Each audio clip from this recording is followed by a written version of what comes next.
thing. Honestly, I think Resident Evil's microtransactions and DMCs are also bad, but Capcom is absolutely taking the with Dogma 2. So apparently the PC version runs like dog water at times, but I can confirm, for me anyway, that while I was playing, which is what you're seeing on screen now, the game ran at its stable 30 FPS log, which performance unfortunately is not very good. This one is for Asmongold, who called this out, and everyone else. If you are so vehemently against the existence of microtransactions, don't play a single game that has them.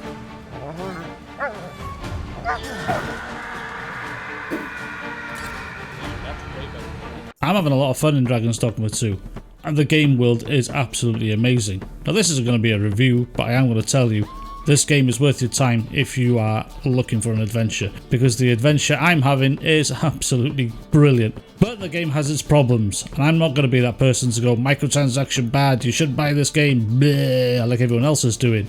Yes, the game has its problems, microtransactions being one of them. But we can't ignore the fact that Capcom's been doing this for fucking years now. Capcom has been trying to nickel and dime people for a long time. And I do not agree with it. Capcom shouldn't be putting it in single player games, especially games at full price. But I'm not going to be the person that tells you you shouldn't buy a game just because it has microtransactions that don't even need to be in the game. All they are convenience purchases. And that's literally it. If you buy these, I will call you an idiot. Should they be there? No. Do I care if they're there? Not really. But if people do go out and actually support these microtransactions and buy them, then Capcom has further reasons to put them in every single release they make going on in the future. But I want to talk about the real problem that's in the game, which is the performance. But before we get on to what I think the problems of the game are and what I like and don't like about the game, let's go make fun of people that have a lot more subscribers than me. How's about that? And to start with, we're going to go with Endymion. Let's see what he has to say. Honestly, I think Resident Evil's microtransactions and DMCs are also bad, but Capcom is absolutely taking the piss with Dogma 2. Simply put, in my opinion, a game that is this expensive should not be selling what should just be basic features in a video game at an extra cost. I would be sort of fine if Capcom decided to sell maybe outfits for characters that you can buy so you can transmog, like if they had outfits that were based on their other franchises that are available to buy. But I think selling things like basic fast travel or the ability to respec your character so they don't run like a gay lifeguard like my character does is really stupid. Obviously Endymion was out there on the clickbait train going after the microtransactions because that's what people want to hear. Microtransactions bad, so the game is bad. And that's how he gets his clicks and views, because he goes on to the narrative that everyone else is going on. And I'm going to clickbait the video by putting his face in the thumbnail and probably Asmongold. And then he goes on to talk about the performance on console, saying he had a steady, smooth experience on the PS5. It just seems like an unnecessary blight on the game's otherwise glowing reception. Well, that is if you're playing on consoles. Apparently the PC version runs like dog water at times. But I can confirm, for me anyway, that while I was playing, which is what you're seeing on screen now, the game ran at its stable 30 FPS log, which is dumb by the way. The game should be 60 FPS, I don't see why not. But regardless of whatever reason on Capcom's part, the game runs perfectly fine on PS5 based on the limitations that they've placed. Oh, that's hot. That's hot. As well. Performance unfortunately is not very good. Both PS5 and Series X have an unlocked frame rate here, with performance that generally lies between 30 and 45 FPS or so. That means a juddery, inconsistent output in general play, basically no matter what you are doing at any given time. There really should be a 30 FPS cap in place, if not as the default, then at least as an option. The game's central city area is the only real deviation from this trend. Here we get results that are often in the 20s as we sprint around. The game really doesn't feel great to play here on either console.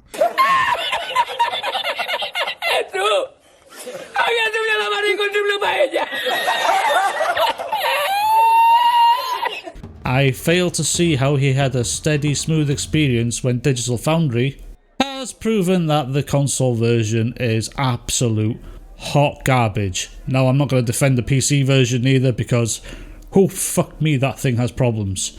And I will go through that in a bit. So Endymion, if he's your favourite content creator, I'm not saying stop listening to him, but just, he's full of shit. And even someone like Falcon from Game Ranks actually said something good for a change. I'm playing it on PS5, and while the visuals are excellent for the console, the frame rate isn't quite there. If you're on the wilderness, it mostly stays above 30, but in certain dense areas like the main city, the frame rate's going to tank. I wish the game had some kind of performance mode to make up for this, but it doesn't. If you want 60 frames per second, Dragon's Dogma 2, it's not going to be on console. That's not happening. That's not how you're going to get it. You got to get it on PC. Where Falcon can actually recognise that the PC version of the game is the best way to play. But that's if you have a monster rig and a lot of fucking money to burn, which I disagree with. And then we come down to Fighting Cowboy and Asmongold. They spoke to each other. They resolved the quote-unquote issue they had. Cowboy is calling me on a video. What's he saying? This one is for Asmongold, who called this out, and everyone else. If you are so vehemently against the existence of microtransactions, don't play a single fucking game that has them. Context. I personally don't care. And no, I didn't talk about it in my review. And yes, people knew about this in the review. In the review email. Okay, here we go. In the review email in particular, there's a thing that says, before playing, please read the web guide and fact, which is like tidbits about the game, media review guidelines, which is embargo, and paid DLC guide available for download here. You download the paid DLC guide, and what it does is it shows you this in advance. So like people were aware this shit was coming. What the fuck? And the first thing I did is I pulled that up. I looked at it. I went, okay, deluxe shit, deluxe shit, deluxe shit. Yeah, I didn't know that. Holy shit. Maybe I should have got a review copy. You didn't tell us anything? No, I had no fucking idea. Ultimately, this is a nothing burger because you don't need to buy any of this shit. And I get it. You're upset that it's in the game regardless of the fact you don't need to buy it. That's nuts. Yeah, I had no idea that they showed people that. I mean, I feel like if I had known that, I probably would have said something about it, right? I'd at least said something after the embargo was over. But here's my thought is ultimately this boils down to the fact that Capcom has been doing this for 10 years. This isn't a surprise. Anybody that's played the game knows it's there. And the fact of the matter is you just ignore it. And I've seen people that are like, oh, well, if you're just ignoring it, you're, endorsing it. You're letting them know it's... You absolutely are. It's not even a question. Of course you are. But in all fairness, I'm not going to defend Fighting Cowboy, even though I really like him as a content creator. I watch his Let's Plays quite often in the background while I'm playing another game or grinding in something. And I think he's a great content creator. Like I said, I'm not going to defend him. I think he cocked up, and I think he's going to learn from his mistake on this one, which I hope he does going forward. I don't think he's shilled for Capcom. I think he's genuine when he said he didn't really give a fuck about the microtransactions. I personally expected them to be there on launch. I don't know who didn't expect them to be there, but what I didn't expect was the performance issues, which most reviewers actually spoke about, the performance issues across the board. But people like Endymion lied to you and said it runs stable on PS5, and that is a complete fucking lie. Digital Foundry, put him in his place there, thank fuck for that. But like I say, I don't think the microtransactions should be there. They don't need to be there. If you buy them, you're an idiot. But Capcom are going to keep doing this, and there's nothing much we can do about it, unless everyone sticks together and speaks for their wallet. But that is never going to happen now, is it? In the realistic world, I even know a person that paid for the easy mode, shall I say, microtransactions in Resident Evil 7 just so we can get through the game quick and easy. And I roasted him for it, but there are people out there that will buy these microtransactions, and there isn't much we can fucking do about it. So the Dragon's Dogma 2 microtransactions, they are bad in general. There's only one really that sticks out that goes against the developers' intentions, shall I say, which is the fast travel port crystal one. Which is stupid. The developer says you should walk through the map, blah blah blah, and then Capcom decides to stick in a microtransaction that allows you to fast travel, which is against what the developers wanted in the first place. Says you shouldn't fast travel throughout everywhere. And in all honesty, I agree, you shouldn't be fast traveling everywhere, you should be soaking it all in. But when you do walk it down the same road for the 50th time, it gets a bit tedious. Fast travel is pretty good at that point. Plus you haven't got like a horse to ride to make it faster. You have to fucking run everywhere, and there's a stamina meter that goes down pretty quickly. So on to my sort of mini review of the game. I think the game is fantastic, and here are my problems. That was just one I noted there. I think fast travel should be more common in the game. It's not going to stop me from actually exploring. I am going to explore as much of the map as I possibly can. But like I said, when you have to run down the same road 50 times over, it gets tedious because you're fighting the same monsters over and over again, and after a bit you get a bit bored of it. So actually walking to one destination and fast traveling back is something you can do in the game, but it's a limited resources, especially early on. So that's one problem I have with the game, but it isn't a massive one, because I do encourage you to go and explore if you do have this game, because exploring in this is actually amazing. The game is gorgeous, the combat is amazing, and choosing the different vocations is worth you trying. Something I haven't played with much myself. I've tried one more vocation since I began, but the game encourages you to try all the vocations that are available to you, because you can freely choose between any one of them. Now, apart from that niggly problem with the game, everything else is fine. I think the dialogue is fine, the voice actors are fine, you know, the people in the overworld are fine, but then you get to the main town and oh my god, the real problem begins. The fucking frame rate. Now, I am lucky that I have quite a beast of a rig. I have a 13700K paired with a 4080. Like I said, very fortunate to have that kind of system. Not everyone is going to be able to have that kind of system available to them. But holy fucking shit. My GPU has a day off when I go into this town. You can tell it's an optimization issue and nothing else, because my GPU came down at one point to about 60% usage. Plus my CPU wasn't at high usage neither. So I don't know what the fuck is going on here. In the overworld, fighting monsters, everything, it will stay above 70 FPS, most of the time hitting 90 FPS, no problem. And the graphics settings are all high, but I've had to turn a couple of things down just to make it bearable when I go into the town. It will fucking chug. Don't get me wrong, all you're doing in town most of the time is running around, just doing silly tasks and upgrading your gear or talking to quest givers and so on and so forth. But fuck me, does it break from the experience when you go in there, and honestly it makes you not want to go back into the town. This is the worst part of the game that I think people are not talking about. Like I said, for me in the overworld it wasn't bad, but I've seen other people play the game on PC, on PlayStation and Xbox, and in the overworld they have had a lot more problems than me.